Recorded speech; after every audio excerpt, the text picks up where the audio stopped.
Hello and welcome to the American Labor Museum. This is Evelyn Hershey and today is December 5th and we're here for our Saturday labor art class lesson of the day.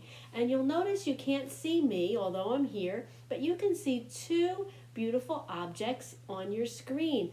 A hat that a woman would have worn, and behind it here, a man's hat. Everybody went out with hats on 100 years ago and even more. Hats were really important. And for our labor art class lesson today, we're going to need a piece of paper, a pencil, and some crayons or markers so that we can create our own special hat, inspired by one of my favorite books in our library. And it is all about hats and life with immigrant families a long time ago. So I'm going to sit down with you in our beautiful parlor and share that story with you. It is entitled When Everybody Wore a Hat, and the author is William Steig. So as we read through the book, I'd like you to think about how this boy's life is the same or different from your own. And listen to the parts of the story where Mr. Steig talks about how important hats were in 1916. That's when the story is set. This book, by the way, is in our free lending library, and you are welcome to borrow it at no cost to you and keep the book for 3 weeks so you can read it on your own and take a closer look at it. So let's start our story. When Everybody Wore a Hat by William Steig. In 1916, when I was 8 years old, there were almost no electric lights, cars, or telephones, and definitely no TV. Even fire engines were pulled by horses. Kids went to libraries for books. There were lots of immigrants. This was me climbing a tree in the Bronx, where I spent most of my childhood. And as you may know, the Bronx are part of New York City. So here's the author when he was a boy in 1916, when everybody wore a hat. Mom and Pop came to America from the old country. This is my family at the supper table. I was the second youngest.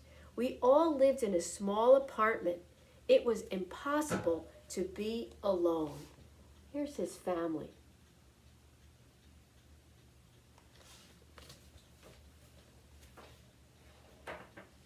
Sometimes Mom and Pop quarreled.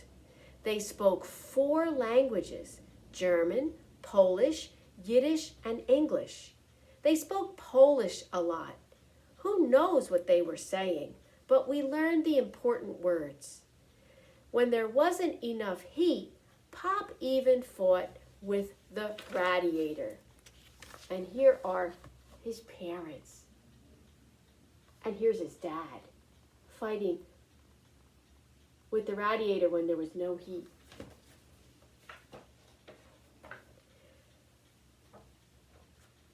Pop loved to play chess with Mr. Hoffman.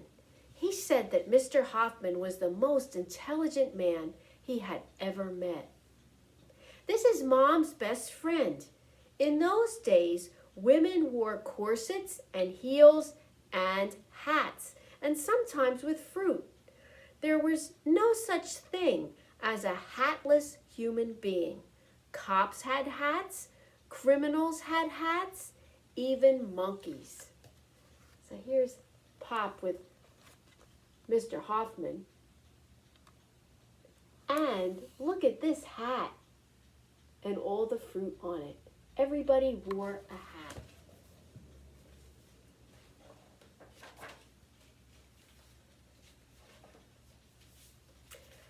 Pop was an expert rower.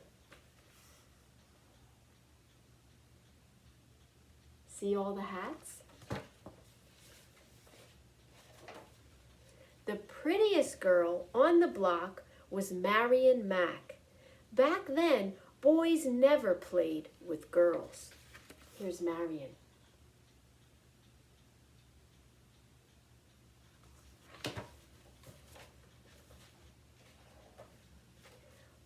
said Esther Haberman had a big mouth.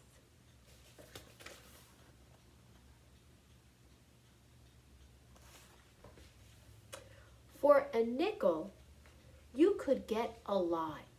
A hot dog, sandwich from a stand, a pound of fruit, a movie, and 2 movies if you sat in the same theater seat. The movie was even called a nickelette. A nickel was money. On your birthday, you might get a nickel. Rich people from Europe wore different clothes and hats. Remember what I said about hats? Look at their hats.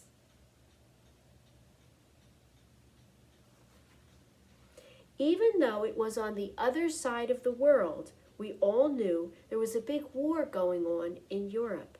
It was World War I.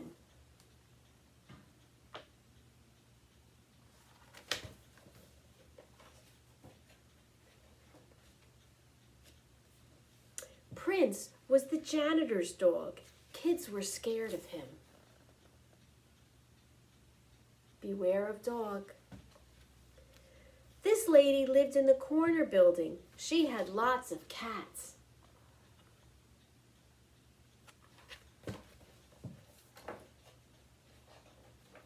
Mrs. Kingman always had a dog. That was unusual. She used to pass through our neighborhood all the time, but she was too elegant to live there. She was looked on by the women with admiration. Look at her hat.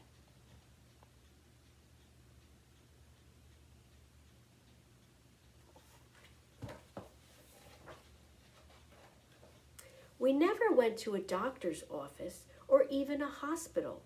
Our doctor's name was Dr. Wagner, and he came to our house. I wasn't afraid of the doctor, but my brothers were. Dr. Wagner had to visit my brother Henry a few times. Once he had Spanish influenza. Here comes Dr. Wagner. Getting better in bed.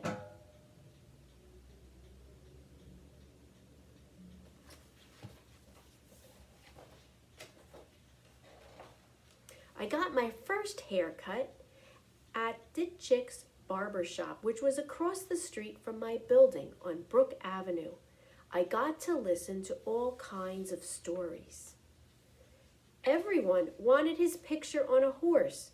To be sitting on a horse like a cowboy was really something.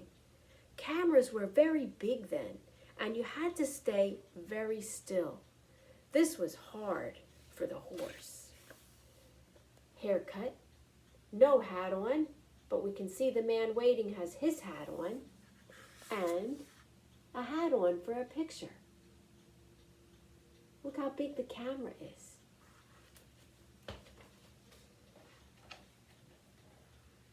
In 1916, when everybody wore a hat, I was 8 years old. When I grew up, I wanted to be an artist or a seaman, which is a sailor. And this is a picture of me today without a hat. I did become an artist, but not a seaman or sailor.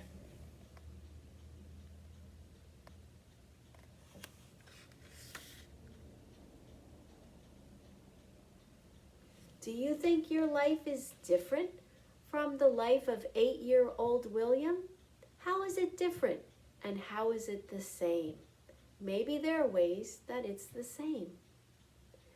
Take a few moments and think about a fabulous hat that you can design for yourself, and put pencil and crayon or marker to paper and design your own hat as you think about the time when everybody wore a hat.